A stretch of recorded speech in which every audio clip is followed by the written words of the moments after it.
আল্লাহ তাআলা বলছেন এই কিতাবটা পড়বি, কোনো সন্দেহ মনে করবি না। আবার আমি যে কিতাব রচনা করে তোকে দিলাম, তুই আমার কাছে চাবি, তুই কি বলবি? রব্বানা ওয়ালা তুহাম্মিলনা মা লা তাকাতা লানা বিহি ওয়া'ফু আন্না ওয়াগফির লানা ওয়ারহামনা আনতা মাওলানা ফানসুরনা আলাল কওমিল কাফিরিন। জোরে বলুন আল্লাহু আকবার। শেষ হলো দোয়া দি, শুরু হলো চ্যালেঞ্জ দিয়া। 286 অর্ধেক কত বলেন তো সবাই? 286 অর্ধেক কত? সবাই কিন্তু বলতেছেন না। 100। আচ্ছা, রাগ করতেছেন নাকি আপনারা? হুজুর শুনতে আসলাম ওয়াজ, শিখানো অঙ্ক, এটা আবার কোন হুজুর নিয়ে আসলাম, এরকম ভাবতেছেন নাকি আপনারা?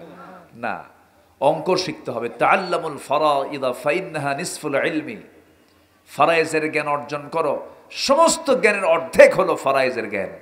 ফারায়েজ মানে হলো অঙ্ক। ফারায়েজ মানে কি? অঙ্ক। অঙ্ক জানার দরকার আছে না? আচ্ছা, অঙ্ক না জানলে জান্নাত মিলবে না।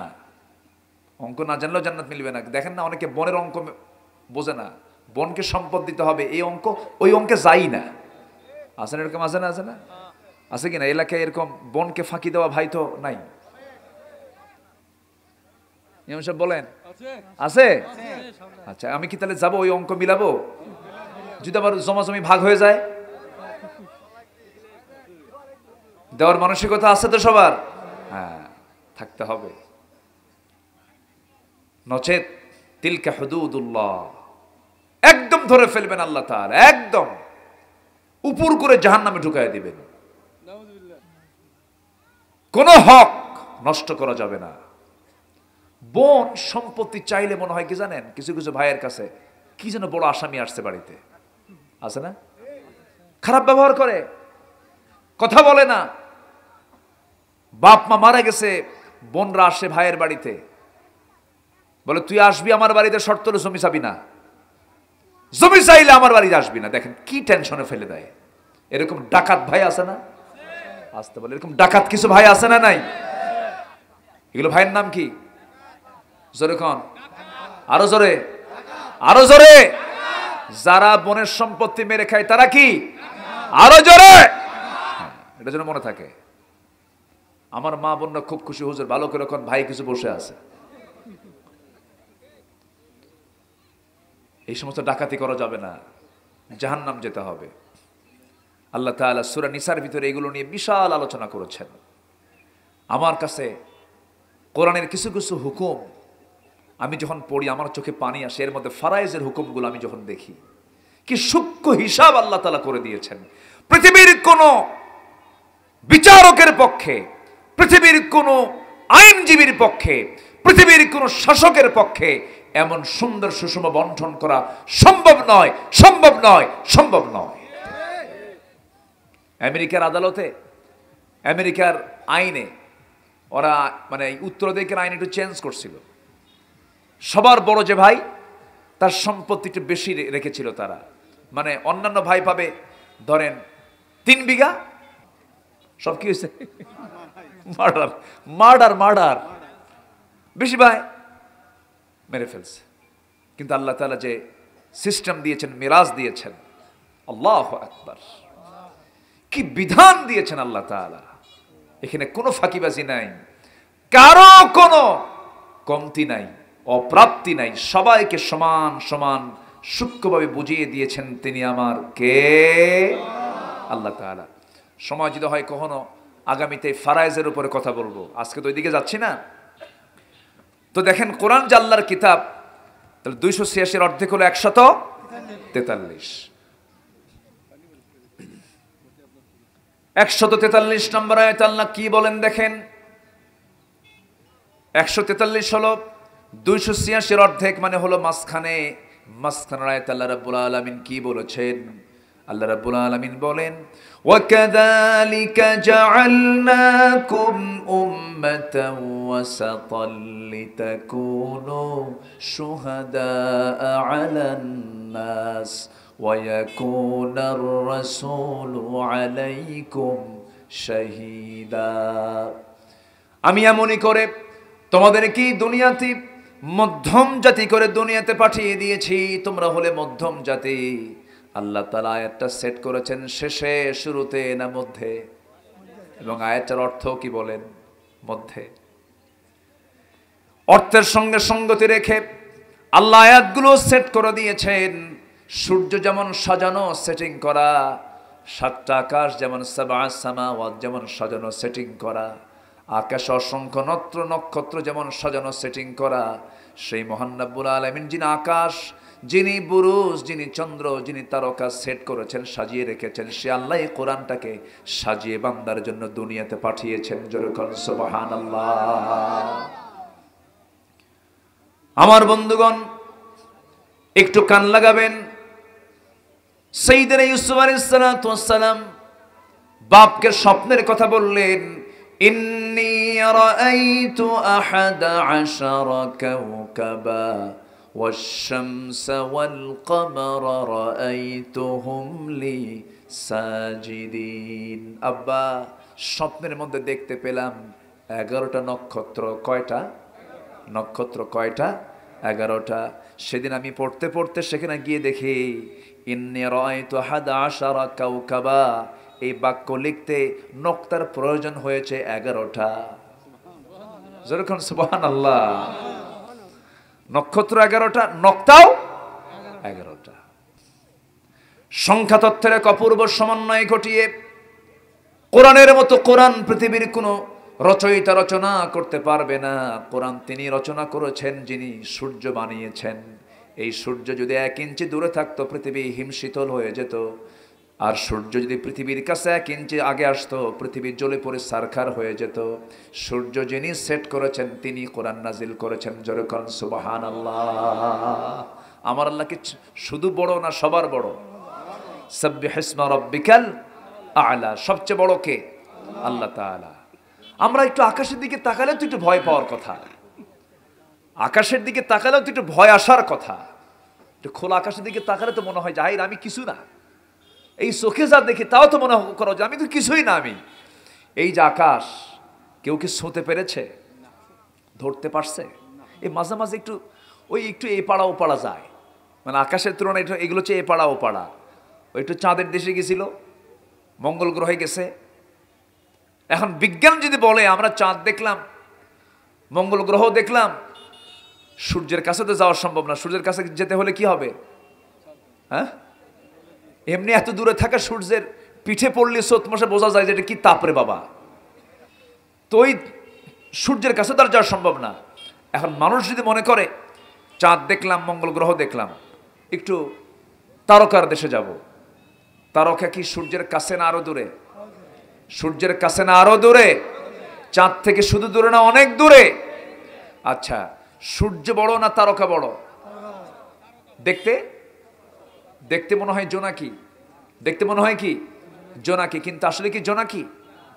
তারকাগুলো এত বড়, বিজ্ঞান বলছে তাদের অনুমান বেটেল জুইস নামে একটা তারকা আছে, যে তারকা সূর্যের চাইতেও 33 কোটি গুণ বড়। তারকা কি একটা দুইটা? বিমাসাবিহ, অসংখ্য তারকা দিয়ে আকাশকে সাজিয়েছেন তিনি কে? আল্লাহ তাআলা। এই তারকা বান্দা যদি মনে করে এটা আমি দেখতে যাব, এখন পৃথিবীর সবচেয়ে নিকটবর্তী তারকা হলো প্রক্সিমা সেন্ট্রাই। প্রক্সিমা সেন্ট্রাই যদি কেউ যেতে চায়, দুনিয়ার কোনো কপ্টার আর বিমান দিয়ে চলবে না, নভোযান লাগবে। এখন অ্যাপোলো 11 নামে একটা নভোযান আছে, যার ঘন্টার গতি হলো 39,000 কিলোমিটার। কত হাজার? 1 ঘন্টায় যাবে কত হাজার কিলোমিটার? 1 ঘন্টায় যাচ্ছে 39,000 কিলোমিটার। মানে কি, এখান থেকে মক্কা মদিনা হলো 6,000 কিলোমিটার। 39,000 কিলোমিটারের বেগে যাচ্ছে একটা অ্যাপোলো 11 নভোযান। এই গতিতেও যদি সে রওনা দেয়, পৃথিবীর সবচেয়ে নিকটবর্তী যে তারকার দেশ প্রক্সিমা সেন্ট্রাই, সেই প্রক্সিমা সেন্ট্রাই যেতে তার সময় লেগে যাবে 1,15,000 বছর মাত্র। যাবেন কারা কারা? হাত তোলেন, বলেন। আল্লাহ নিয়ে গেলে যাবো। হ্যাঁ, আল্লাহ আল্লাহ নিয়ে যাবেন। আল্লাহ বলছেন আমি তোর জন্য আমি আকাশের দরজা খুলবো। সুবহানাল্লাহ বলবেন না? আবার এটাও বলছেন লা তুফাত্তাহু লাহুম আবওয়াবুস সামা, আবার কারো কারোর জন্য আকাশের দরজা আমি খুলবো না। আকাশের দরজা খুলবেন কাদের জন্য? আসেন একটু লাইনে আসি না। তাহলে আকাশের দরজা খোলার জন্য আমল আছে না নেই বলেন? আছে। আমরা জান্নাত পেতে রাজি আছি না? তাহলে আল্লাহ কি শুধু বড় না, সবার বড়? কেবল গেছি এক তারার কাছে, আকাশ তো পড়েই আছে, 7 আকাশ পড়ে আছে, আর শাজিম পড়ে আছে। আল্লাহ বলছেন বান্দা এমন কিছু আমল করে আসো, আমি নিজে তোমাকে অনার দিয়ে তোমাকে স্পেশাল ফ্লাইটে করে আমার আরশ আজিমের ছায়ার মেহমান বানাবো। যেরকম সুবহানাল্লাহ, সাবআতু ইযিল্লুহুমুল্লাহু ফি যিল্লিহি ইয়াউমুল লা যিল্লান ইল্লা যিল্লুহু, আমি তোমাকে আমার আরশ আজিমের ছায়ায় জায়গা করে দেব, এমন কিছু কাজ তুমি করে আসো। সুবহানাল্লাহ বলবেন না? সম্মানিত ভাইয়েরা, তাহলে আমার কথা কষ্ট পাচ্ছেন না তো আপনারা? আমার কথার মধ্যে না রসকস কম, আমার কথার মধ্যে যে ভোগী সুগি আমি একটু ওই পছন্দ করি না। এলো পাতাড়িয়ে যে তারানের বান্দরে কলা খাইছে ইন্দোরে, এইগুলো আমার মধ্যে নাই। আমি যতটুকু বলি কোরআন এবং হাদিসকে সামনে রেখেই বলার চেষ্টা করি। আমি কিন্তু মুরব্বীর কথাকে খুব ফলো করি। অত্যন্ত চৌকস এবং জ্ঞানী মানুষ সামনের বেশি প্রশংসা না করি, রাসূল মানা করেছেন। অত্যন্ত বড় গবেষক তিনি। আল্লাহ তাআলা তুমি তার খেদমতকে কবুল করো, জোরে বলি আল্লাহুম্মা আমিন। সম্মানিত ভাইয়েরা, তাহলে পাপ এবং সওয়াবের জ্ঞান সবার জানার দরকার আছে না নাই? এটা ক্লিয়ার হবে, জান্নাত আমার জন্য ক্লিয়ার হয়ে যাবে। আল্লাহ রাব্বুল আলামিন বলেন বালা মান কাসাবা সাইয়্যাতাও ওয়া আহাতাত বিহি খাতিআতুহু ফাউলাইকা আসহাবুন নার হুম ফিহা খালিদুন। বালা, তবে হে, মান কাসাবা সাইয়্যাতাও, যে পাপ কাজগুলোকে যে ব্যক্তি অর্জন করবে, যে বান্দা পাপকে গ্রহণ করে নেবে, পাপ তাকে ঘেরাও করে ফেলবে। যে বান্দা পাপ করবে, পাপ তাকে ঘেরাও করে ফেলবে। পাপ এমন একটা জিনিসের নাম, পাপ তার বাপকেও ছাড়ে না, হারামের কোনো আরাম হয় না। আমার ভাইয়েরা, যদি কোনো বান্দা পাপ করে ফেলে, পাপ করার কারণে তার মধ্যে 7টা জঘন্য জিনিস চলে আসে, নিন্দনীয় জিনিস চলে আসে, খারাপ দিক তার মধ্যে চলে আসে। যখন কোনো বান্দা, তাফসীর এসেছে, যখন কোনো বান্দা পাপ করবে সে নির্লজ্জ হয়ে যাবে। কি হয়ে যাবে? নির্লজ্জ হয়ে যাবে। দেখবেন মিথ্যা বলতে বলতে কিছু কিছু লোক মিথ্যাটাকে সবচেয়ে বড় পুঁজি মনে করে। আছে না? আমাদের দেশে মিথ্যা কথা কারা বেশি বলেন তো? আমি কিন্তু কই না, আপনারাই বলতেছেন। কিন্তু সবচেয়ে বেশি মিথ্যা কথা বলে কারা? হাই রে বাপরে বাপ, বটগাছ তলায় শুধু মাইক পাইলে হয়, মাইক ফাটায় ফেলে। দেখলাম তো 71 টু 2024, 1971 2024, এই বিশাল 53 বছর আমাদের দেখা শেষ। নেতারা বহু চাপা মারছে, বহু কথা বলেছে, কিন্তু শেষে দেখা গেল আমার দেশের কৃষকরা দেশকে এগিয়ে দিয়েছে, শ্রমিকরা দেশকে এগিয়ে দিয়েছে, প্রবাসীরা দেশকে এগিয়ে দিয়েছে, কিন্তু দেশকে পিছিয়ে দিয়েছে তারাই শিক্ষিত নামের কলঙ্ক, কলমের খোঁচা দিয়া হাজার হাজার কোটি টাকা যারা দেশ থেকে লোপাট করেছে। আমি কি ভুল বলছি?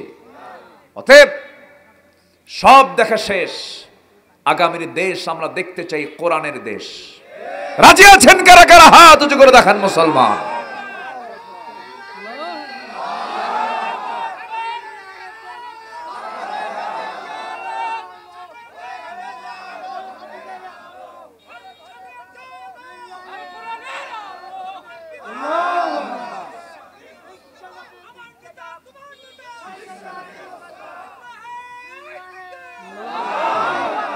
আল্লাহ কবুল করুন, জোরে বলি আমিন। আরো জোরে আমিন, আরো জোরে আমিন। কোরআন ছাড়া কোনো শান্তি আছে কোথাও? যারা কোরআন ছাড়া যে নেতা কথা বলে ওর মুখে থুতু মারবেন। আস্তে কোন কেন? কোরআন ছাড়া যে আপনাকে কথা বলতে আসবে তার মুখে থুতু মেরে দিবেন। কোরআন দিয়ে কথা কও, ঠিক আছে না? আমার কথা কি বোঝা যায়? আবার আমাদের বলে কি জানেন, হুজুররা কি জানে? হুজুররা জানে কি চুরি করার জন্য কি জানা লাগে? চুরি ডাকাতির জন্য কিছু জানা লাগে নাকি? তোমরা যে জানো সেটা আমাদের জানার দরকার নাই। আবার সংসদে দাঁড়িয়ে সিয়াসিত্তার হিসাব দেয়। সিয়াসিত্তা মানে 6টা বিশুদ্ধ হাদিস গ্রন্থ, এর মধ্যে কয় মিশকাত শরীফ একটা, বুঝেন নাই? সিয়াসিত্তার কিতাব, সিয়াসিত্তার হিসাব দেয় হলো সংসদে। 15 বছর একটানা গান গাইছে, এবার আর চান্স নাই। কথা বোঝেন নাই? বোঝেন নাই কথা? এবার চান্স হারাইছে, শেষ। এখন তুই কোথায় ফাটাবি? ফাটা, বাইরে ফাটা।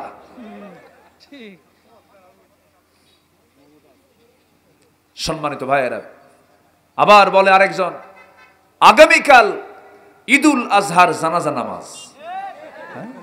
ঈদুল আজহার জানাজা নামাজ হয় না? হ্যাঁ, তার ছেড়ে নাই, তার ছেঁড়া ওষুধ খাইছে, ওই বড় বড় বোতল খাইছে ওরা, ঠিক কিনা? তার কি এমনি ছেড়ে আল্লাহকে তার ছেঁড়া দিছে? ও খাইয়া তার ছিঁড়ছে। তা আমরা এই দুনিয়াতে এসেছি, আমরা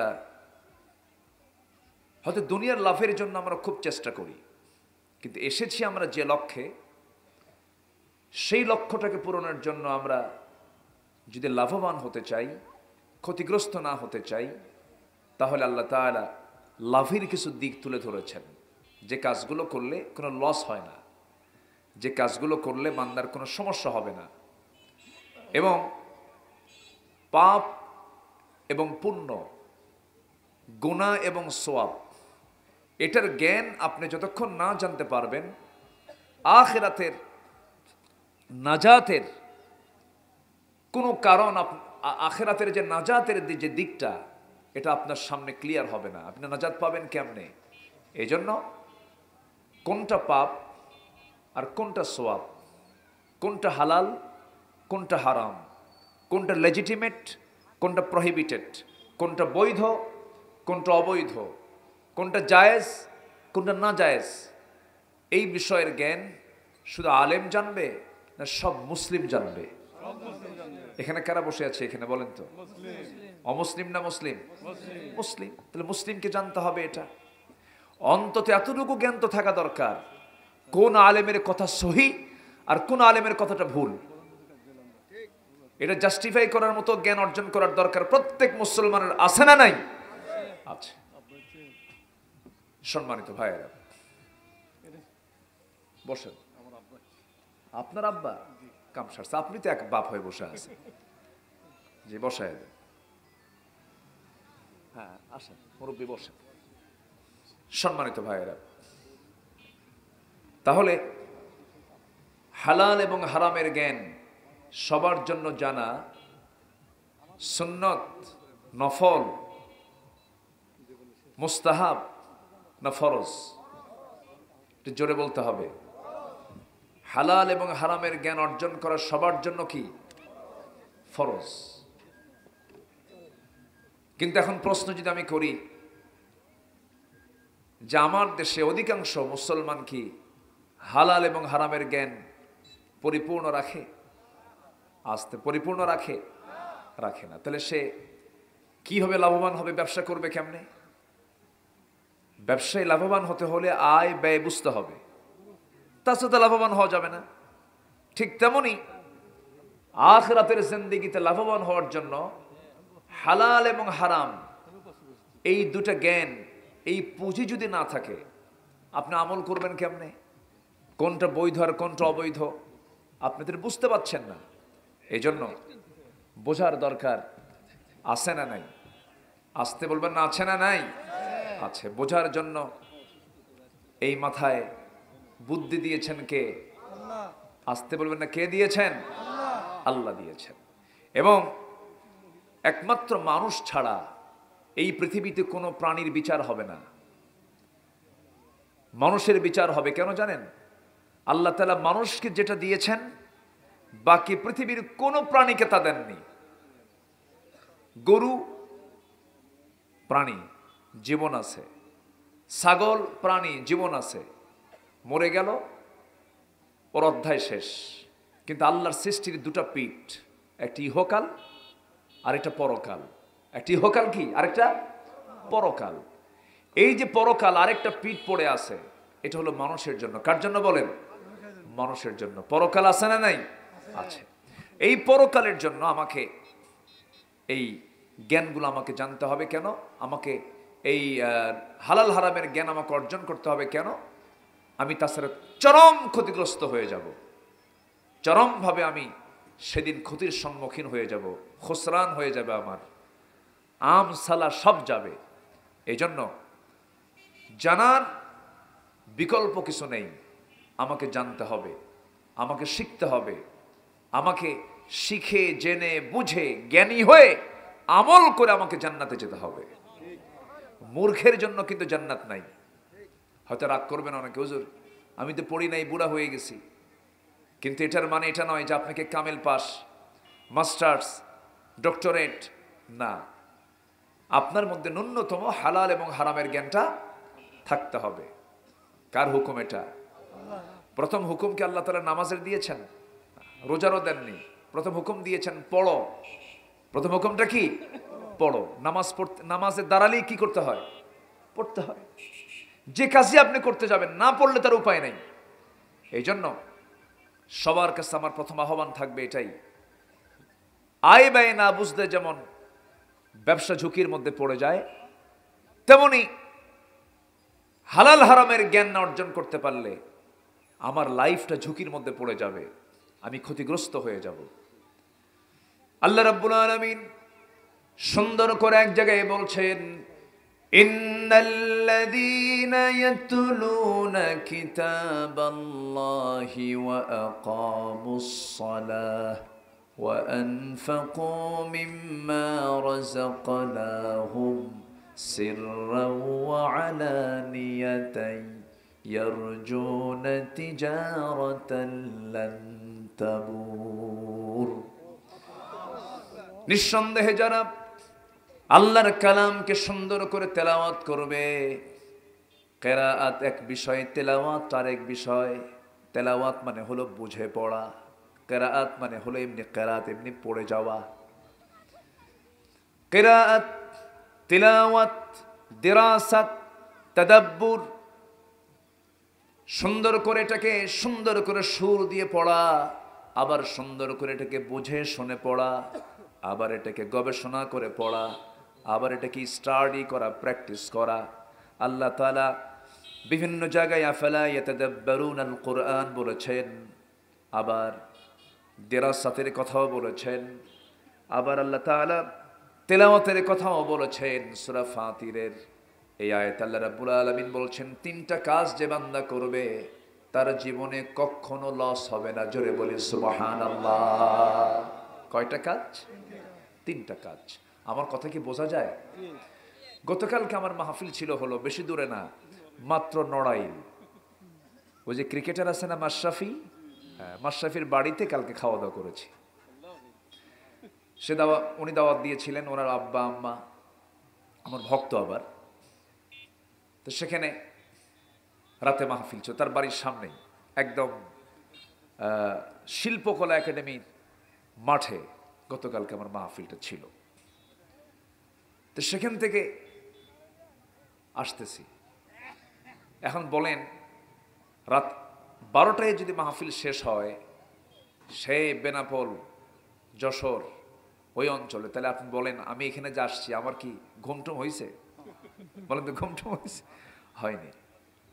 ঘুম পাড়ার তো সুযোগই নাই। তো যাই হোক, আসতে পেরেছি, আমি খুবই আনন্দিত। এই এলাকায় কিন্তু দিনের মাহফিল খুব কম হয়। হ্যাঁ, হয়ে গেছে, যাক। তাই ও এখানে দিনেই করেন, তাহলে তো একটা ভালো জিনিস চালু করছেন আপনি। হ্যাঁ ঠিক আছে, ভালো, খুব ভালো পদক্ষেপ এটা।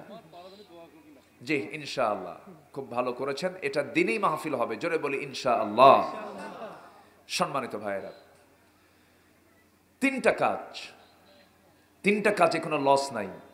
তাহলে এই ব্যবসার ধারণা দিলেন কে?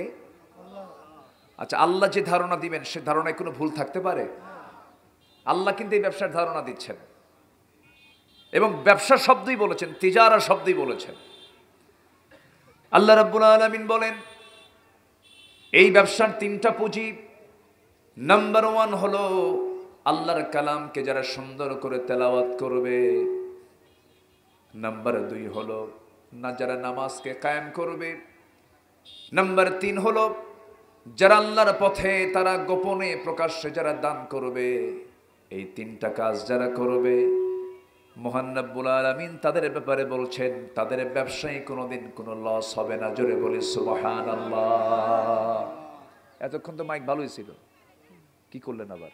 গোতাগুতি করেন না, গোতাগুলি করলেই কিন্তু কাম সারা। তাহলে এখানে আল্লাহ রাব্বুল আলামিন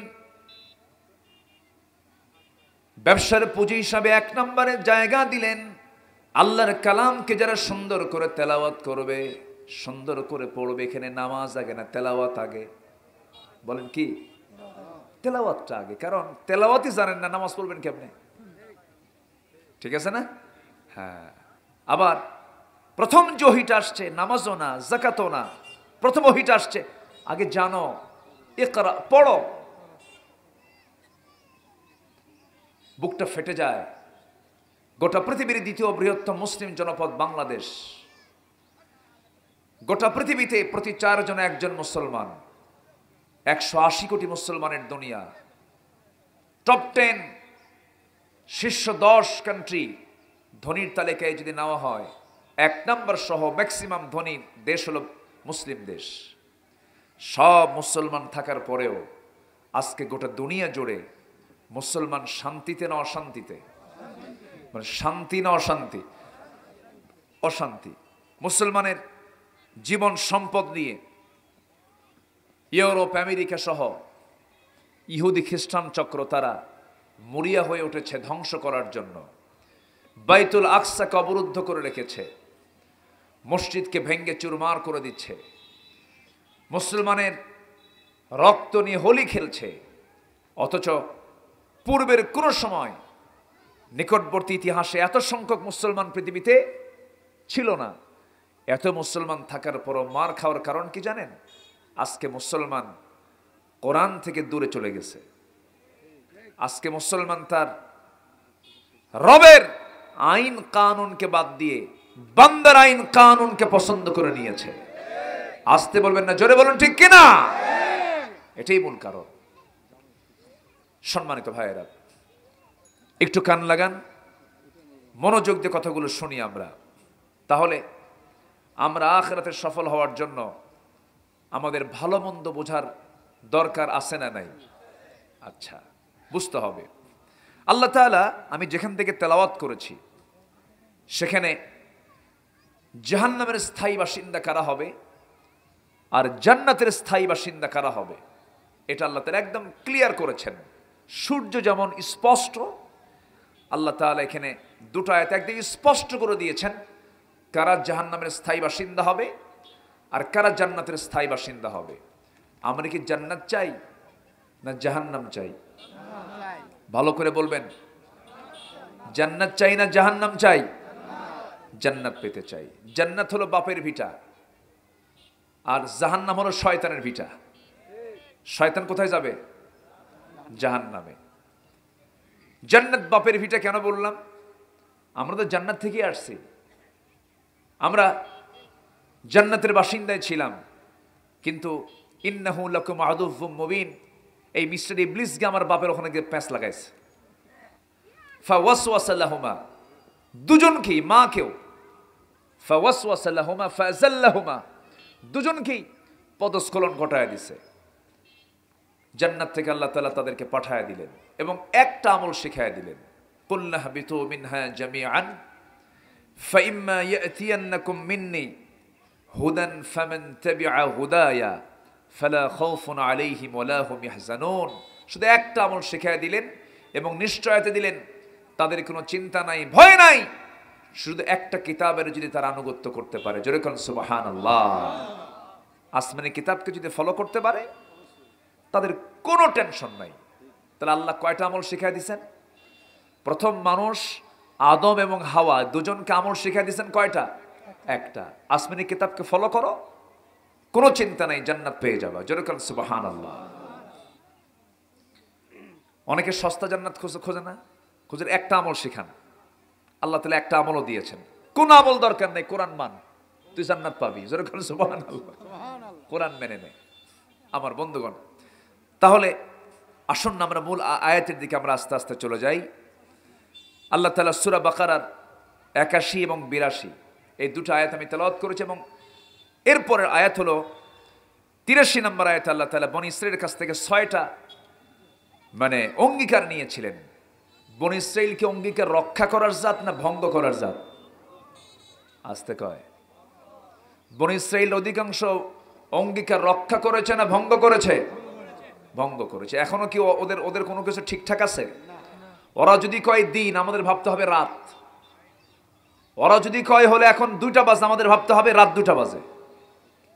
ওদের কথা কখনো বিশ্বাসযোগ্য হতে পারে।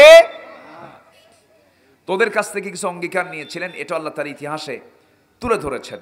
দেখি সময় হলে আমি প্রেক্ষাপটে কিছু কথা বলার চেষ্টা করছি। জোরে বলি ইনশাআল্লাহ। আমরা আসতে দেরি করে ফেলি, আসতে কিন্তু দেরি করেছেন অনেকে, এখন আসার উপরেই আছেন, আসার উপরেই আছেন অনেকে। জুমার আজান হয় 12:30টায়, মুসল্লি হাজির হয় 1:29:29 আমি কি ভুল কিছু বললাম? অথচ জুমার দিন যে সবার আগে আসে, আল্লাহ তাআলা তাকে একটা উট কুরবানির সওয়াব দিয়ে দেন। তাহলে এখানে মাহফিলে যারা সবার আগে আসছেন, তার সওয়াব তো কম নাকি?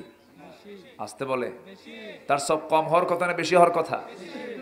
والسابقون السابقون أولئك المقربون وسارعوا إلى مغفرة من ربكم وجنة عرضها السماوات والأرض। জান্নাতের দিকে, আল্লাহর পথের দিকে দৌড়ায় যেতে হবে, আগে ভাগে যেতে হবে। আল্লাহ কবুল করুন, জোরে বলি আমিন। তাহলে দুনিয়াতে ব্যবসা করার জন্য যেরকম আয় ব্যয়ের জ্ঞান দরকার, জান্নাত লাভ করার জন্য হালাল হারাম জানা দরকার। কেন? হালালটা গ্রহণ করব, হারামটা ছেড়ে দেব, পাপটা ছেড়ে দেব, আর সওয়াবটা কি গ্রহণ করব। পাপটাকে কি বলে, সওয়াবটাকে গ্রহণ করে নেব, ভালো কাজগুলোকে গ্রহণ করে নেব। আল্লাহ তাআলা সুন্দর করে বান্দাকে বলছেন।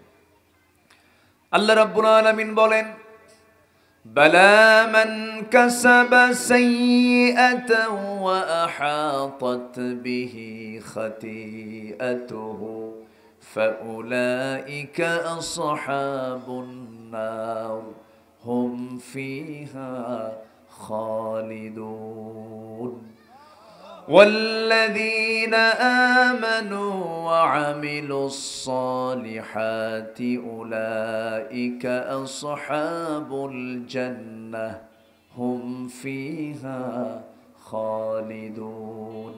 সূরার নাম কি বলেন? বলেন বাকারা। হ্যাঁ, বলি আলহামদুলিল্লাহ। সূরাতুল বাকারা। বাকারা মানে হলো এই যে যার উপর বসে আছেন, এটা বেশি খায় কোন প্রাণী? কোন? গাভী। এটা খায়। বাকারা মানে হলো গাভী। গাভীর যেমন দেহের প্রত্যেকটা অঙ্গ যেমন বান্দার উপকারে আসে, কল্যাণে আসে, এমনকি পায়খানা পর্যন্ত জ্বালানিতে ইউজ হয়, ঠিক তেমনি সূরা বাকারা এমন একটা সূরার নাম, মানব জীবনের এমন কোন দিক নাই, বিভাগ নাই, আল্লাহ তাআলা এই সূরার মধ্যে কথা বলেন নাই। জোরে কোন সুবহানাল্লাহ। 286 আয়াত, এই সেই কথা না, 286 আয়াত। 30তম পারার মতো 3টা, 30তম পারার মতো 3 পারা সমান 1 সূরা, বিশাল এটি সূরা হলো সূরাতুল বাকারা। আব্দুল্লাহ ইবনে আব্বাস রাদিয়াল্লাহু তাআলা আনহু এই সূরাটা পড়েছেন, স্টাডি করেছেন একটানা 10 বছর। কত বছর বলেন? 10 বছর। সবাই বলল, আব্দুল্লাহ ইবনে আব্বাস, কার কি সূরা নাই, খালি এই সূরাই পড়া লাগে 10 বছর ধরে। উনি বললেন, আমি তো 10 বছর ধরে এই সূরা আমি স্টাডি করে আজ পর্যন্ত আমি শেষ করতে পারিনি। জোরে বলেন সুবহানাল্লাহ। আর আমার দেশের সামনে তো মাশাআল্লাহ রমজান আসতেছে। বারিক লানা ফি রজব ওয়া শাবান ওয়া বাল্লিগনা রমাদান। কিছু বুড়া চাচা মসজিদে গিয়ে খুব গাল গপ্প মারে, সারা জীবন সুদের কারবার করছে, আকাম কুকাম কইরা শেষে গিয়ে মসজিদে বসে থাকে, একদম মসজিদ আর ছাড়ে না, আসরে ঢোকে এসার সময় বের হয়। এরকম কিছু আছে না নাই? লা তাসুলু কদমা ইবনে আদম হাত্তা ইউসআল আন খামসিন ওয়া আন শাবাবিহি ফি মাবলাহু। যৌবন সম্পর্কে আগে প্রশ্ন করা হবে। বুড়া তো হইছেন, যৌবনকালটা কোথায় ব্যয় করেছেন এটার জবাব আগে নেবেন কে? আল্লাহ তাআলা।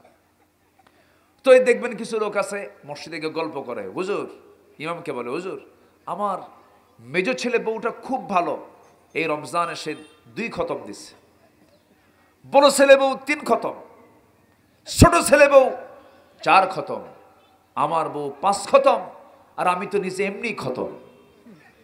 কি কথা কি বুঝতেছেন? কেলে খতম। সম্মানিত ভাইয়েরা, শুধু খতমের জন্য তো কোরআন আসে নাই। কোরআন এসেছে বোঝার জন্য, জানার জন্য, মানার জন্য।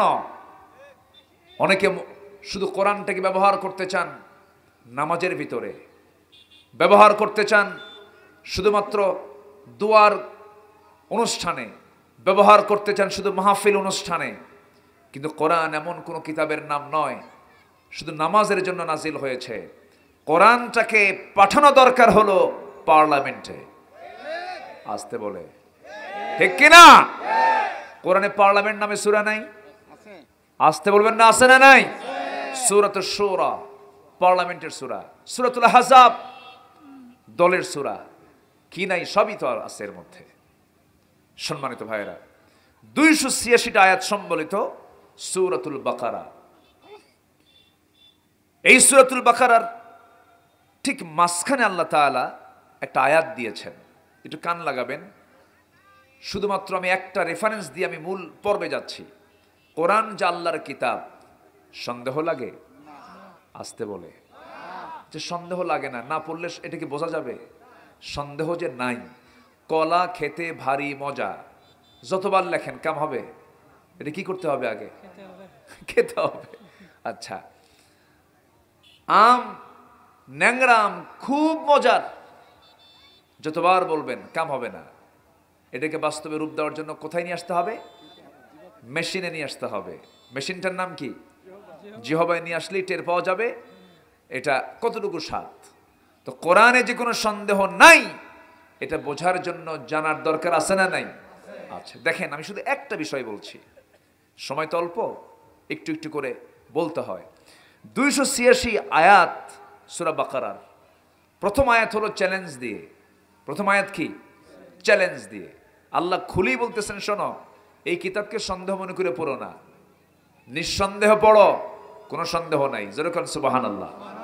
তাহলে পৃথিবীর সব বইয়ের সাথে কি এই বইয়ের কোনো মিল আছে? সব বই একরকম কয় যে আমার ভুল থাকতে পারে, ঠিক করব। আর কোরআন কি কয়? কোনো ভুল নাই পড়। যেরকম সুবহানাল্লাহ, কোনো ভুল নাই পড়। রাগ করতেছেন? সম্মানিত ভাইয়েরা, যারা মদের আইন পাশ করে তারাই মদ খায়, ঠিক কিনা? তারাই খেতে পারে। মদকে রাসূল বললেন সকল পাপের মা। মদকে রাসূল বললেন কি? সকল পাপের মা। আল খামরু উম্মুল খাবাইস। মদ হচ্ছে সমস্ত পাপের মা। সেই মদ আজকে অ্যাভেলেবল, সেই মদ আজকে সব জায়গায় পাওয়া যায়। 5 স্টার হোটেলের শর্তই হলো মদ থাকতে হবে, জেনা থাকতে হবে, নারী থাকতে হবে। আজকে আমরা কোন সমাজে বসবাস করছি? এটা কি ইসলামী সমাজ বলা যাবে? ইসলামী সমাজের বৈশিষ্ট্য হলো সেখানে হারাম কাজ কঠিন হয়ে যাবে, হালাল কাজ সহজ হয়ে যাবে। আজকে হারাম কাজ সহজ, হালাল কাজ কঠিন। সম্মানিত ভাইয়েরা, রাসূল কেন বললেন সকল পাপের মা মদ? কেন বললেন তিনি? মদ সকল পাপকে টেনে আনে। যেরকম চুম্বক আশেপাশে যত লোহা লস্কর আছে, চুম্বক কি করে? টেনে নেয় না? তেমনি মদ সমস্ত পাপকে টেনে নেয়। একটা এক্সাম্পল দিলে স্পষ্ট হবে। কোন এক আল্লাহওয়ালা এক নগরে বসবাস করতেন। ওই নগরে বসবাস করত এক জঘন্য পতিতা নারী। অসংখ্য পুরুষের জীবন নষ্ট করেছে, যৌবন নষ্ট করেছে। সে ভাবলো একটু আজকে হুজুরে টার্গেট করব। আল্লাহর ওলিকে টার্গেট করে ঘরের মধ্যে উঠায় ফেলে, ফুসলায়া। ঘরের মধ্যে তুলে নেওয়ার পরে আল্লাহর ওলিকে লক্ষ্য করে ওই পতিতা নারী বলে ফেলতেছে, ও আল্লাহ ওলি, তুমি আমাকে চিনছো কিনা জানি না, আমার পরিচয় হলো আমি শহরের একজন পতিতা নারী, অসংখ্য পুরুষের জীবন যৌবন নষ্ট করে ফেলেছি। আজকে আমি তোমাকে ঘরের মধ্যে তুলেছি, এই মুহূর্তে আমি যদি একটা চিৎকার মেরে দেই তোমার মান সম্মান সব শেষ হয়ে যাবে।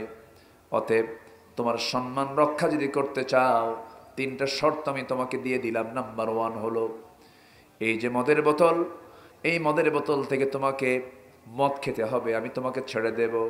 নাম্বার 2, তা যদি না করো আমার সঙ্গে জেনা করতে হবে, নাউজুবিল্লাহ। নাম্বার 3 হলো এই যে একটা শিশু বসে আছে, এই শিশুকে তোমার খুন করতে হবে। এই 3টা শর্ত যখন দেওয়া হলো, ওই আল্লাহওয়ালা ব্যক্তি মনে মনে চিন্তা করে খুন তো করাই যাবে না, ফাকাতালান নাস জামিআ, বিশাল মস্ত বড় অপরাধ। কারণ কাতলুন নাফস হচ্ছে এমন একটা অপরাধের নাম যার শাস্তি হলো কিসাস, উপায় নাই। নাম্বার 2 হলো জেনা করা যাবে না, কারণ জেনা করলে ঈমান থাকে না, এটা তো বড় অপরাধ, এটাও করা যাবে না। কিন্তু মদের বোতলের দিকে চেয়ে থেকে মনে মনে ভাবতেছে অন্তত বিপদ থেকে বাঁচা দরকার। ছোট ভুল মনে করে, মদ্যপানকে ছোট গুনাহ মনে করে ওই আল্লাহওয়ালা করলেন কি, যখন মদের বোতল থেকে এক ঢোক মেরে দিয়েছে, তাল না মাতাল, আস্তে কয়, তাল না মাতাল। মদের 1 নাম্বার খারাপ দিক হলো মদ্যপান করলে সেই লোকটা কি হয়ে যায়, মাতাল হয়ে যায়, মস্তিষ্ক বিকৃত হয়ে যায়। সে তার বাড়িতে গিয়ে বুঝতে পারে না এটা কোনটা বউ আর কোনটা মেয়ে।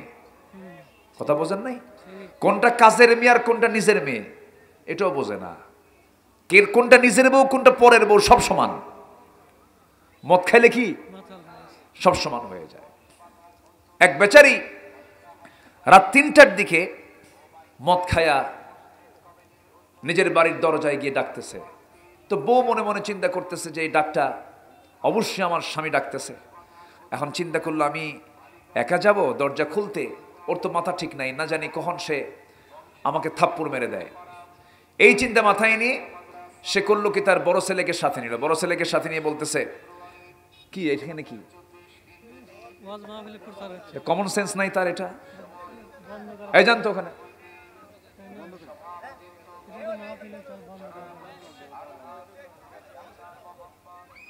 বোঝে না, বোঝেনি মনে হয় না। এটা আমরা মাইকে বলে দেবো, এখানে এসে আর ক্যাসাল করার দরকার আছে? এ তো আচ্ছা শোনাচ্ছে, যাক থাক, ধমক দিয়েন না, যে একটু বুঝতে হবে তো এখানে ওয়াজ হচ্ছে। আমি কি আলোচনা চালাবো? কোনো সমস্যা নাই তো? বলি আলহামদুলিল্লাহ। কত সুন্দর মানুষ, আলহামদুলিল্লাহ। জি, মেয়েরা ডাবল, তাই লেডিস ফার্স্ট। হ্যাঁ, এটা কি কম কথা? কারণ মেয়েরা কোথায় নাই, প্রধানমন্ত্রী মহিলা, স্পিকার মহিলা, চিন্তা করেন সব বড় বড় পদে মেয়েরা আছে না নাই?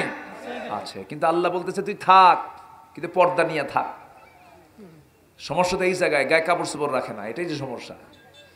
আল্লাহ তুমি মা বোনদেরকে বোঝার তৌফিক দাও, জোরে বলি আমিন। আমার দিকে তাকান।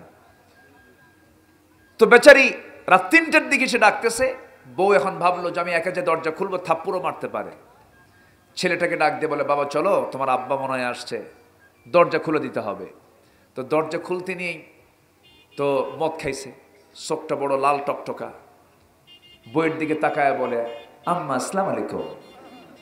মাথা তো ঠিক নাই, তোমার কি একটু শরম হলো না? একটা ছেলে তার পাশে তুমি দাঁড়ায়, তুমি আমাকে মা বলে ডাকো, তোমার কি একটু হুঁশ নাই? ছেলের দিকে তাকায় বলে, দুলা ভাই আসসালামু আলাইকুম। মাতাল। আর যে ব্যক্তি যেটা খায় মাতাল হবে, এটা কখনো হালাল হতে পারে।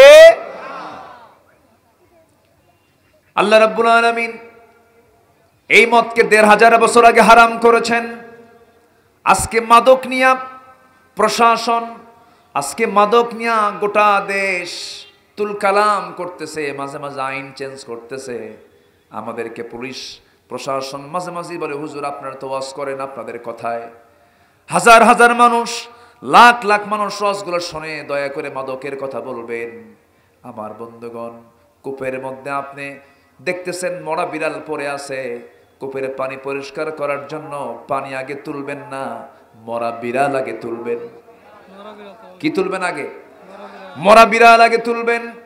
এরপরে আপনি কূপ থেকে পানি তুললে সেই কূপের পানি পরিষ্কার হয়ে যাবে। ঠিক তেমনি সমাজ থেকে মাদক যদি আপনি নির্মূল করতে চান, মদের ফ্যাক্টরি সহ মদের আইন আগে বন্ধ করতে হবে। ঠিক কিনা? সব রেখে আপনি বলবেন হুজুর মাদকের বিরুদ্ধে কথা কন, কাম হবে? হবে না। মেয়ে উলঙ্গ হয়ে, একটা পরনারী উলঙ্গ হয়ে রাস্তা দিয়ে যাচ্ছে, আর পুরুষকে বলছে খবরদার ছায়া থাকবি না, কিন্তু এটা কি হলো? এটা তো হলো না। মেয়েকে ঢেকে দিতে হবে, পর্দার বিধান জারি করতে হবে, এরপর ইফটিজিং এর আইন বাস্তবায়ন করতে হবে। এটা তো ইসলাম বলে। আমাদেরকে যখনই এরকম জাতীয় কথা বলতে শোনে, আমরা এই জাতীয় কথা বলি, তখন বলে এই তো ধর্মান্ধ, কট্টরপন্থী, মৌলবাদী, উগ্রবাদী, উগ্রবাদ ছড়ানো ব্যক্তি, দেশদ্রোহী, রাষ্ট্রদ্রোহী, জংলাতুল জংলা। কি ঠিক আছে না? এগুলো বলে।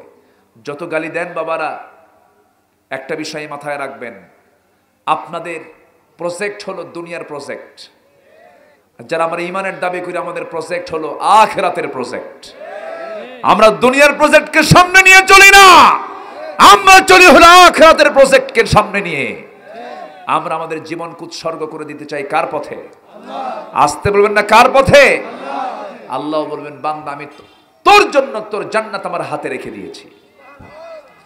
বিআন্না লাহুমুল জান্নাহ। কষ্ট হচ্ছে আপনাদের? একটু কান লাগান। তাহলে পাপ কাজ করলে পরে সে কি লজ্জাশীল হয় না লজ্জাহীন হয়? লজ্জাহীন হয়। কি মিছা কথাগুলো বলে দেখেন। ভোট কেন্দ্রে গেলই না মানুষ। মাঝে মাঝে কিছু কিছু জায়গায় দেখলাম মানুষ নাই, জন্তু বসে আছে। কি বসে আছে? জন্তু বসে আছে। এই থামেন, এত কোয়া লাগে না, আমারে বলতে দেন। তাহলে এই যে নির্জলা মিথ্যা কথাগুলো বলা হয়, লাভটা কি? লাভটা কি? কিচ্ছু না। ফেরাউন ছিল না? ফেরাউন ছিল না এক সময়? ছিল। এখন কি আছে? আসতে বলবেন, এখন কি আছে? কেউ কি মোহাব্বত করে ফেরাউনের নামে কেউ ছেলের নাম ফেরাউন থুয়ে দেয়? কি ফেরাউন ছিল, তোর নাম রাখলাম ফেরাউন, যা। আছে এরকম ফেরাউন নামে কেউ আছে? ফেরাউন নাম আছে না মুসা নাম আছে? বলেন। কোরআন শরীফে কিন্তু মুসার নামও আছে, ফেরাউনের নামও আছে। কেউ মোহাব্বত কইরা সন্তানের নাম কিন্তু ফেরাউন রাখে না, কারণ সবাই জানে যে ফেরাউন কোন মাল। ফেরাউন কোন মাল মানুষ জানে। কোরআনে কারীমের ভিতরে হামানের নাম আছে, কিন্তু হামান নামে কেউ কার সন্তানের নাম রাখে না। কোরআনে কারীমের মধ্যে আবু লাহাবের নাম আছে। আবু লাহাব তাও নবীর অন্য কেউ না, নবীর আপন চাচা, বড় চাচা, নিজের চাচা, ঘরের চাচা, রক্তের চাচা, একই বংশ। বংশ দিয়েও কোনো লাভ নাই। অনেকে বংশের খুব মাতব্বরি, মানে তাকব্বরি দেখায়। জানো, আমি জমিদার, আমি চৌধুরী, আমি সৈয়দ, আমি মোঘল, আমি পাঠান। কিচ্ছু না, তুমি কিচ্ছু হও নাই। আল্লাহ এগুলো দেখবেন না। সম্মানিত ভাই, আমি এক মাহফিলে, আবু বকর ভাই, এক মাহফিলে বহুদিন আগে এক মাহফিলে গেছি আমি। সেখানে একজন পীর সাহেব মাহফিলের অতিথি। আমি নিজেই গেলাম আগায়া, সালাম কালাম দিলাম, কেমন আছেন? ভালো। কিন্তু সালাম দিলাম, কিন্তু উত্তর ভালো না। ওইটা কেমন কেমন করে যেন আমাকে, মানে ওলা তুসাইর খাদ্দাকা লিন্নাস ওলা তামশি ফিল আরদি মারাহা, এই আয়াতের বিপরীত আমার কাছে মনে হলো। এড়িয়ে যাচ্ছেন তিনি আমাকে। তো আমি আবার উৎসাহী হয়ে বললাম, মুরব্বী একটু কথা বলতে চাই। তো আপনি কে? আপনার নাম, আপনার পরিচয়টা একটু ফুল দিলে ভালো হয়। উনি খেপে গিয়ে বলতেছে আমি অমক পীরজাদা। কি জাদা? পীরজাদা। তা আমি শুনলাম, শুনে মুসকে মুসকে হাসি মারলাম, আর কিছু বললাম না, যেহেতু ওনার আগ্রহ নাই কথা বলার। আমাকে বলতেছে আপনার নাম, আপনি কে? তাই বললাম আমি হলাম নবীজাদা। কি জাদা? নবীজাদা। তো উনি বলতেছেন মানে আপনি আমাকে এরকম করে বলতেছেন কথাকে? হ্যাঁ, আপনি যদি পীরের ছেলে যদি পীরজাদা হন, আমি নবীর ছেলে নবীজাদা, আমার বাপ আদম নবী, আমি তার ছেলে নবীজাদা। কি আসতে কোন কেন? আসতে জোরে কোন ঠিক কিনা? তো কি হয়েছে, সমস্যা কি? নবীর চাচা আবুল আহাব যদি জাহান্নাম চলে যায়, নবীর বাপ আজর যদি জাহান্নামে চলে যায়, তাও ছোটখাটো কোনো নবী না। মিল্লাতা আবিকুম ইব্রাহিম, ইব্রাহিম আলাইহিস সালামের বাবা জান্নাতি না জাহান্নামী? জাহান্নামী। কেন? নেক আমল না বদ আমল? বলেন নেক আমল না বদ আমল? বদ আমল। আল্লাহর কাছে দাম হবে তার যে বদ আমলগুলো ছেড়ে দেবে, নেক আমলগুলো ধরবে। সেজন্য নেক আমল এবং বদ আমলের জ্ঞানটা আমাকে আপনাকে হাসিল করতে হবে। আল্লাহ সুন্দর করে বলছেন, বান্দা পাপ যদি করো, পাপ তোমাকে ঘেরাও করে ফেলবে। পাপের মধ্যে নির্লজ্জতা চলে আসে, সৌন্দর্য নষ্ট হয়ে যায়, চেহারার সৌন্দর্য থাকে না। বিড়ি খাবে, বিড়ি খাওয়ার চিহ্ন তার চেহারায় ফুটে উঠবে। যে বিড়ি খায় তার চেহারা একরকম হবে, যে বিড়ি খায় না তার চেহারা অন্যরকম হবে। দেখলেই মনে হবে পাক্কা বিড়িখোর। কি বলেন? কি বিড়িখোর চেহারায় ফুটে ওঠে। যে মদ খায়, মদের চিহ্ন তার চেহারায় ফুটে ওঠে। আপনি জেনা করবেন, অবাধ মেলামেশা করবেন, নতুন নতুন রোগে আপনি আক্রান্ত হয়ে যাবেন। পাপ করার 7টা ক্ষতি। নাম্বার 1 হলো নির্লজ্জ হয়ে যাবে, নাম্বার 2 সৌন্দর্য নষ্ট হয়ে যাবে, নাম্বার 3 হলো রোগাক্রান্ত হয়ে পড়বে, নাম্বার 4 হলো রিজিকটা বরকত শূন্য হয়ে যাবে। হারাম কামাই করবেন, বরকত পাবেন না। 1000 কোটি টাকার মালিক, শুধু ব্যাংকে আপনার হিসাব থাকবে, কিন্তু আপনার মুখের খাওয়া উঠে যাবে, খেতে পারবেন না। শহরের লোক বেশি খায় না গ্রামের লোক বেশি খায়? শহরের লোক খায় হলো ফাঁকিবাজি প্লেটে। কি বাজি প্লেট? ফাঁকিবাজি। দেখেন না, তলা নাই, সমান ফ্ল্যাট, একদম সোজা প্লেট। মানে ওর মধ্যে মানে ডাইল খাইলে পাঞ্জাবি যাবে। ডাইল খেলে কি যাবে? পাঞ্জাবি যাবে। ছোট্ট প্লেট নিয়ে বসে, সাথে আবার পিএস থাকে, PS personal assistant, personal secretary. বলে এই দেখ তো ডাক্তার কি লিখছে, চার্ট নিয়ে বসে। সামনে সব খাবার প্রস্তুত, আপেল, আঙ্গুর, বেদানা, মিষ্টি, তারপর রুটি, ভাত সব আছে, সব প্লেটে সাজায় রাখছে। চার্ট দেখে ডাক্তার লিখে দিছে রুটি একটা, অনলি 10 গ্রাম। কয় গ্রাম? 10 গ্রাম। 2টা খাইলে ইনসুলিন, একটা খাইলে ঠিক আছে। তো ধনী খায় একটা খায়া আর রুটির দিকে চায় থাকে। কথা বলছেন?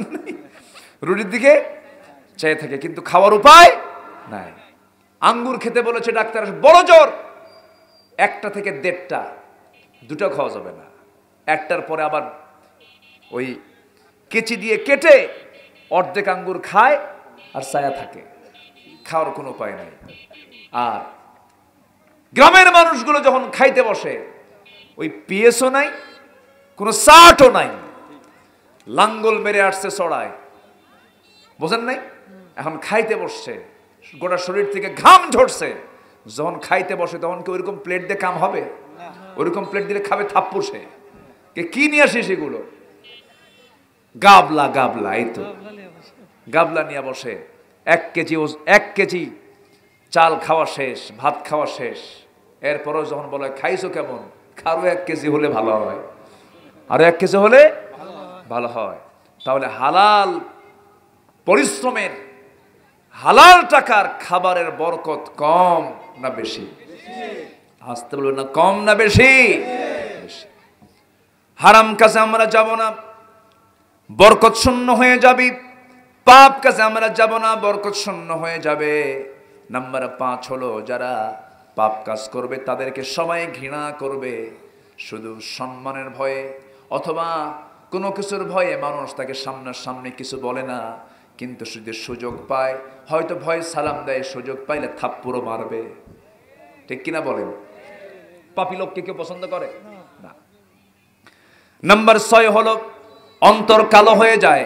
অন্তর কালো হয়ে যায়, ভালো মন্দ বোঝার কোনো ক্ষমতা থাকে না। আলেমদের বিরুদ্ধে মিথ্যা রায় দেয়, আছে না নাই? আলেমদের বিরুদ্ধে মিথ্যা সাক্ষী দেয়, আছে না নাই? আছে। অন্তর কালো হয়ে যায়, পাপ করলে অন্তর কি হয়? কালো হয়ে যায়। নাম্বার 7 হলো ওই সমস্ত ব্যক্তির কোনো দোয়া আল্লাহর দরবারে মঞ্জুর হয় না, আল্লাহ কবুল করেন না।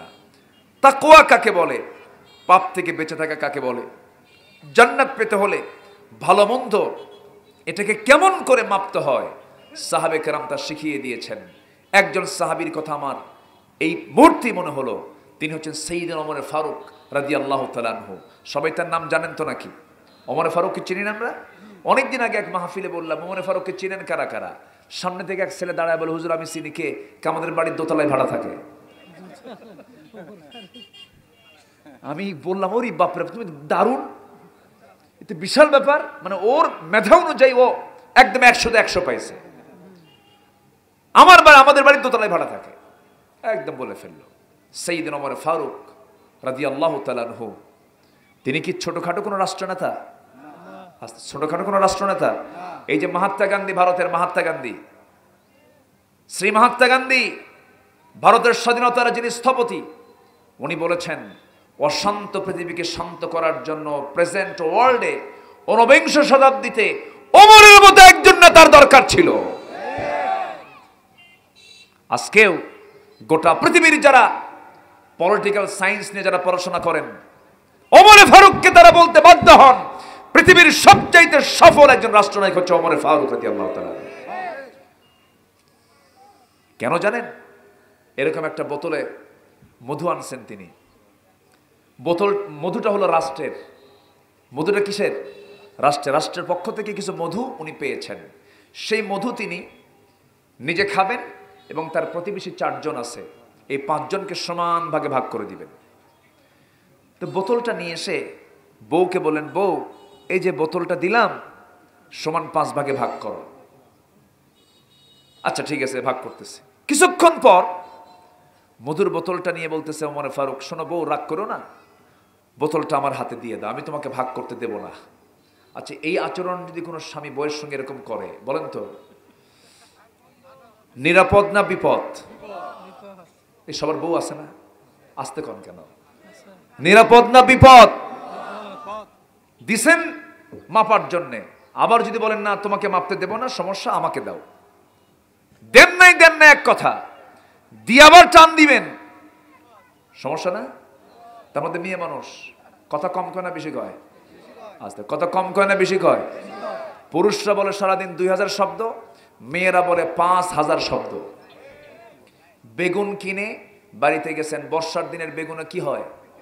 পোকা হয়, টের পান নাই, হয়তো টাকা দিয়ে কিনছেন, কিন্তু সেই পোকাওয়ালা বেগুন যদি বউ বটি দিয়ে কুর্তি নিয়ে যদি দেখে বেগুন পচা, পোকা, মনে করেন ওই সময় থেকে শুরু হবে বেগুনের তফসির একটানা 3 ঘন্টা।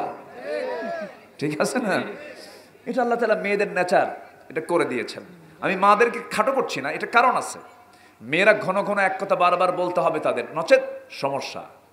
বাচ্চা কোলে পিঠে আদর করে লালন পালন করে কে? জোরে কোন কে? আচ্ছা, বাচ্চারা এক কথা একবার শোনে না বারবার শোনে? বলেন, একবার শোনে না বারবার শোনে? বারবার।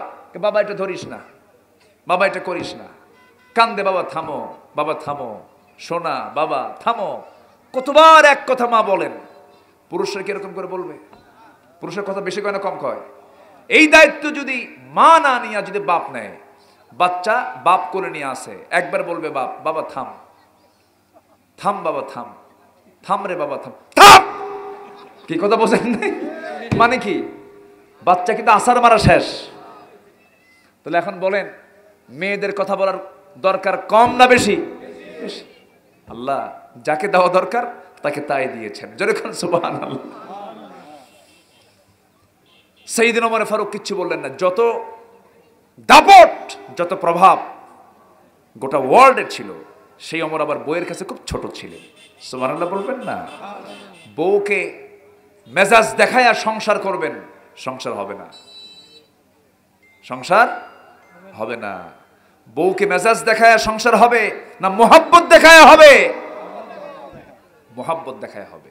বউকে মোহাব্বত দেখাবেন, বউকে যত্ন করবেন। সাইয়েদনা ওমর ফারুক রাদিয়াল্লাহু আনহুর মতো মানুষ বললেন, না আমি তোমাকে দিয়ে এটা ভাগ করতে দেব না।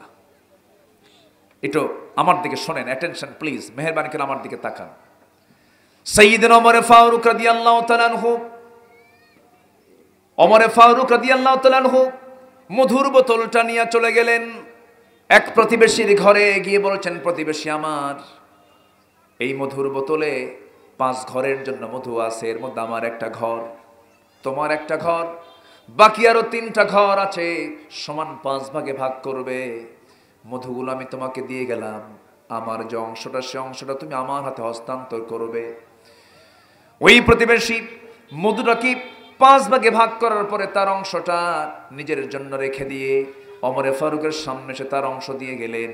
ওমরে ফারুক করলেন কি, সেই মধুটা, ভাগ করা মধুটা নিয়ে বউয়ের কাছে সামনে গিয়ে হাজির হয়ে মুস্কি হাসি মেরে বলছেন, আমার স্ত্রী, আল্লাহর কসম করে বলি, আমি তোমাকে মাইন্ড করিনি, আমি তোমাকে সন্দেহ করিনি, আমি তোমাকে দারুণ ভালোবাসি, আমি তোমাকে দারুণ মোহাব্বত করি, আমার কোনো কমতি নাই, কিন্তু আমি তোমাকে মধু ভাগ করার দায়িত্ব প্রথমে দিয়ে পরক্ষণে চিন্তা করলাম, মধুভাগের দায়িত্ব আমি তোমাকে কেন দিতে দিলাম না? এই জন্য দিলাম না কারণ মধু হলো তরল জিনিস, মধু জিনিসটা তরল, এটাকে ভাগ করতে গেলে তুমি যখন ভাগ করতে যাবে তখন হাত লাগাতে হবে, ওই হাতের মধ্যে সমান ভাগে ভাগ করতে গিয়া 2 ফোঁটা হোক, 3 ফোঁটা হোক, 1 ফোঁটা হোক, বেশি মধু তোমার হাতে লেগে যাবে। এই 3 ফোঁটা মধু আমাদের অংশে বেশি লেগে যাক, এটা চাই নাই মনে করে মধুভাগের দায়িত্ব আমি আমার প্রতিবেশীকে দিয়ে দিয়েছি। আয় ভাই, বুঝতেছেন তো? জান্নাতে যাওয়ার আয় ভাই বুঝতেছেন আমরা? হ্যাঁ, এটাই হলো মেজারমেন্ট, এটাই হলো হিসাব। ওমর ফারুক রাদিয়াল্লাহু তাআলা আনহু অর্ধ দুনিয়ার শাসনকর্তা, ছেলে একটা ঘোড়া কিনে আনছে, ছোট ঘোড়া, মোটা তাজাকরণ করে তাকে বিক্রি করে দেবে, কিন্তু ঘাস খাওয়াচ্ছে, হলো রাষ্ট্রের জায়গার ঘাস খাওয়ায়। কিসের জায়গা? রাষ্ট্রের জায়গার ঘাস খাওয়ায়। সাইয়েদনা ওমর ফারুক রাদিয়াল্লাহু আনহু দেখলেন ওই ঘোড়াটা তার ছেলে বড় বানায় ফেলছে, বাজারে বিক্রি করতে গেছে সেদিন তিনি বাড়ি থেকে বের হলেন না। দরজায় হাজির হওয়ার সঙ্গে সঙ্গে ওমর ফারুক বলছেন, ছেলে আমার, ঘোড়া কই? বেচে ফেলছি। কিনছিলা কত দিয়া? এত দিয়া। বিক্রি করছে এত দিয়া। লাভ হয়েছে কত? এত। লাভের টাকা আমার বাড়িতে নয়, তোমার পকেটে নয়, লাভের টাকা চলে যাবে রাষ্ট্রের কোষাগারে।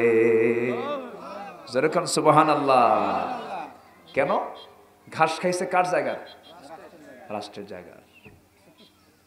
কথা ক্লিয়ার? কথা বোঝা যায়?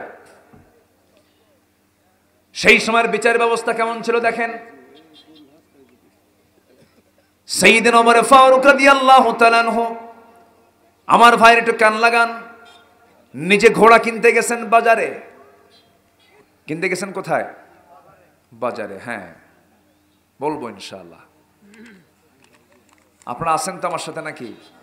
দোয়া না করে যাবেন কারা কারা? দোয়া না করে এরকম কেউ আছেন? থাকবেন তো সবাই? একটু জোরে আওয়াজ দেন, একটু ইনশাআল্লাহ। আর একটু জোরে বলেন ইনশাআল্লাহ। কেউ যাবেন না, সবাই থাকেন।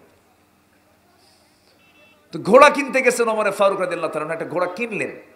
ঘোড়াওয়ালা ঘোড়া দিল, টাকা পয়সা দিয়ে দিলেন, লেনদেন হয়ে গেল। ঘোড়ার পিঠে ওমর ফারুক চড়েছেন।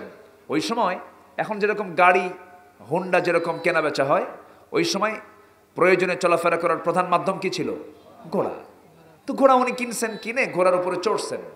4-5 মাইল যেতে না যেতেই 4 পা 4টাই অকেজো, ঘোড়া বসে গেছে।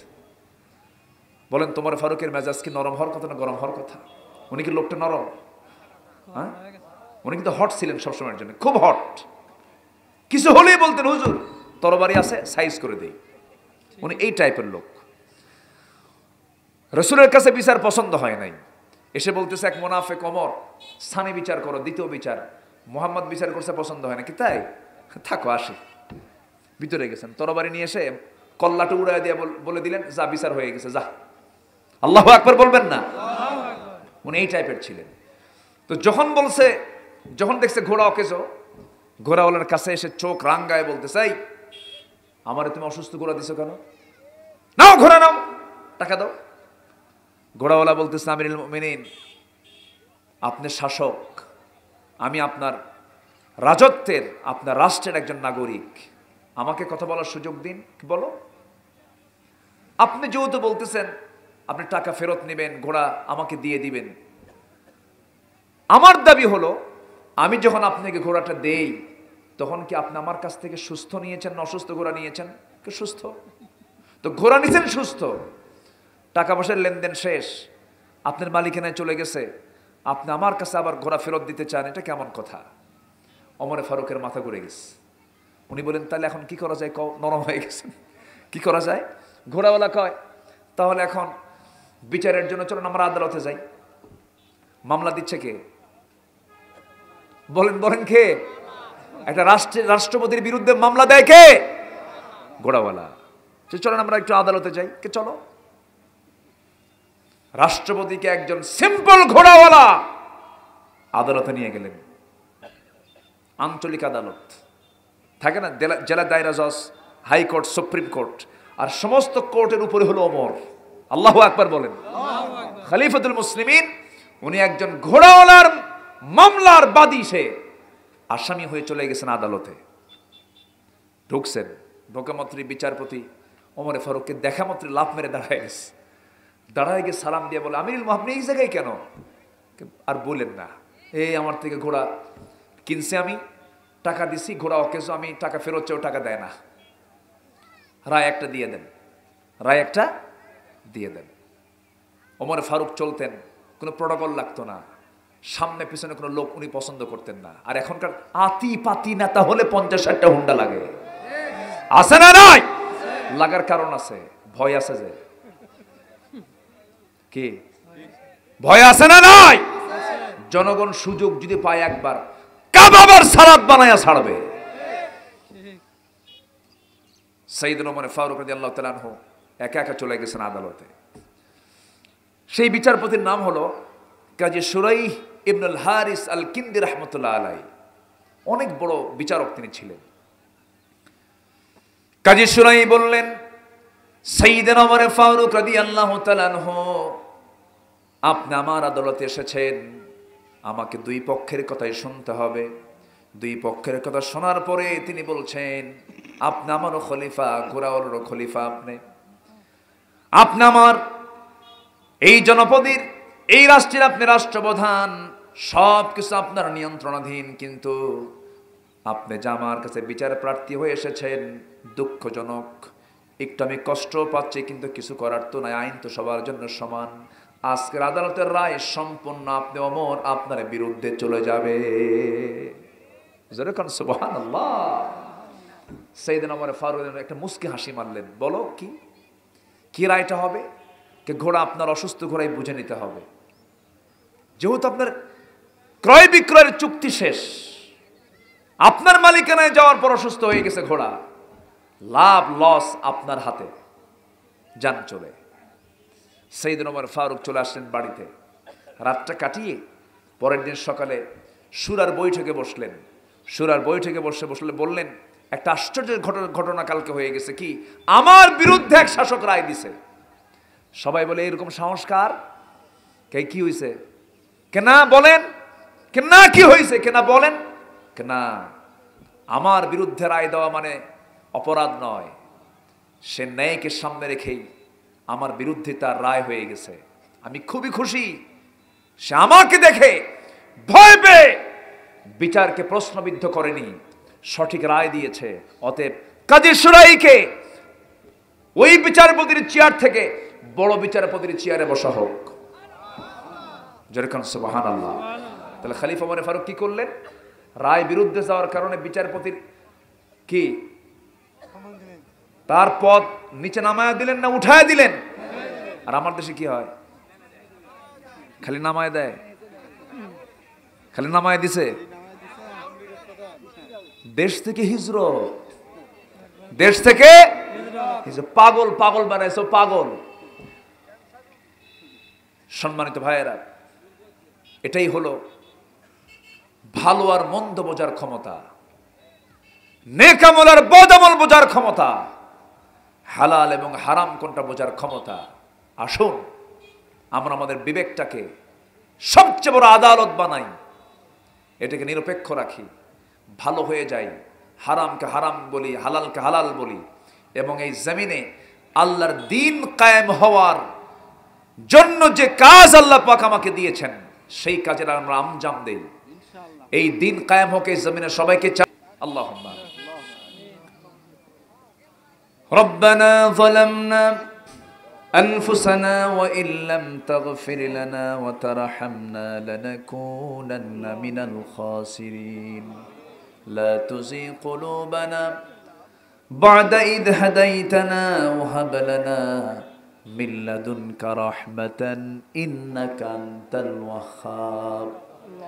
মিষ্টি বিকেল গধূলি বেলা হাজারো মুসলমান নরনারী নিয়ে তোমার কালামের দুটো আয়াতকে সামনে রেখে ভালো কাজের ফলাফল, মন্দ কাজের ফলাফল কি হতে পারে এই বিষয়ে কিছু আলোচনা করেছি।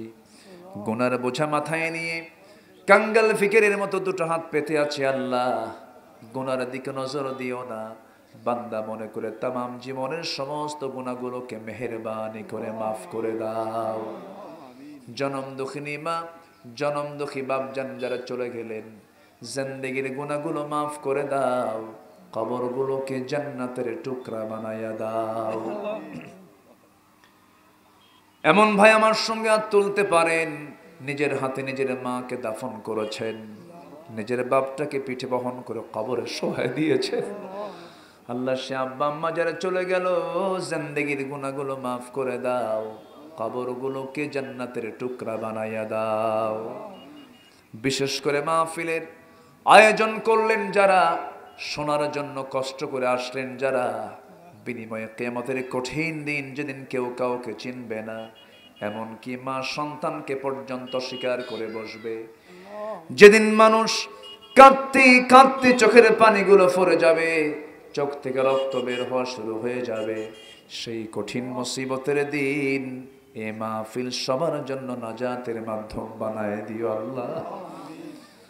আল্লাহ, তোমার বান্দাগুলো কিনে এমন সময় হাত তুলেছে মুসলমানদের পায়ে যখন মাটি নাই, মুসলমানদের পায়ের তলে মাটি নাই, 180 কোটি মুসলমানের দুনিয়া বাইতুল আকসাকে তুমি আল্লাহ মুসলমানদের হাতে তুলে দাও। এই ক্রান্তি লগ্নে বাতিলকে প্রতিহত করার জন্য ওমরের মতো নেতা একজন তুমি আল্লাহ দয়া করে পাঠায়া দাও।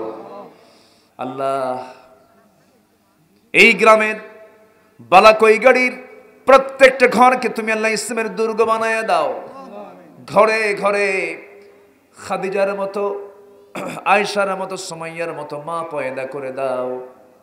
আয় আল্লাহ তাআলা, তোমার বান্দাগুলো কিনে এমন সময়ে হাত তুলেছি যে সময়টা মানুষের ব্যস্তময় সময়, মানুষ খেলায় থাকে, আড্ডায় থাকে, তোমার বান্দাগুলো তোমার কাছে ভিক্ষা চাচ্ছে। আল্লাহ, যার যা চাওয়া তুমি আল্লাহ দয়া করে পাওয়া করে দিও। সংসার অশান্তি তুমি আল্লাহ দূর করে দাও। ঋণগ্রস্ত ঋণ মুক্ত আর তৌফিক দিয়ে দাও। রোগাক্রান্ত রোগ মুক্ত করে দাও।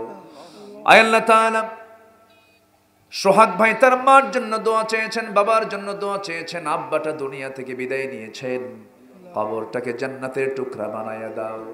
সবার নাম তো আমার জানা নাই, এক কথা আশেপাশে যত মাইয়াত কবরস্থ হয়েছেন আল্লাহ, ইমানি হালাত না দুনিয়া থেকে বিদায় হলে কবরগুলোকে জান্নাতের বাগিচা বানায়া দাও। আমার প্রিয় ভাই আবু বকর সিদ্দিক ভাইকে তুমি আল্লাহ কবুল করে নাও। সৌতি মহোদয় জেলাদার সাহেবকে তুমি আল্লাহ কবুল করে নাও। তার আব্বাজান, তার আব্বার জন্য দোয়া চেয়েছেন।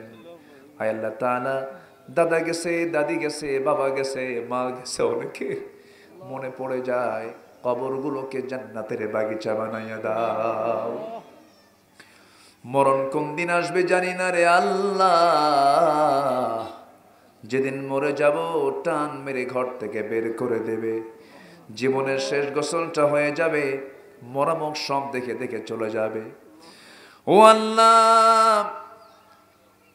কবরে নিয়ে যাবি, 24 ঘন্টা যাবে না, মাথার চুলগুলো খসে খসে পড়বে, মরমক সব দেখে দেখে চলে যাবে। 3 দিন যাবে না, চামড়াগুলো গলে গলে পোকার পেটের খাবার হয়ে যাবে, আমার দেহ সম্পূর্ণ পোকার নিয়ন্ত্রণে চলে যাবে। মাত্র 7টা দিন কবর যখন রাখা হবে, পেট থেকে নারী ফুরিগুলো চোখ মুখ কান নাক দা বের হতে থাকবে।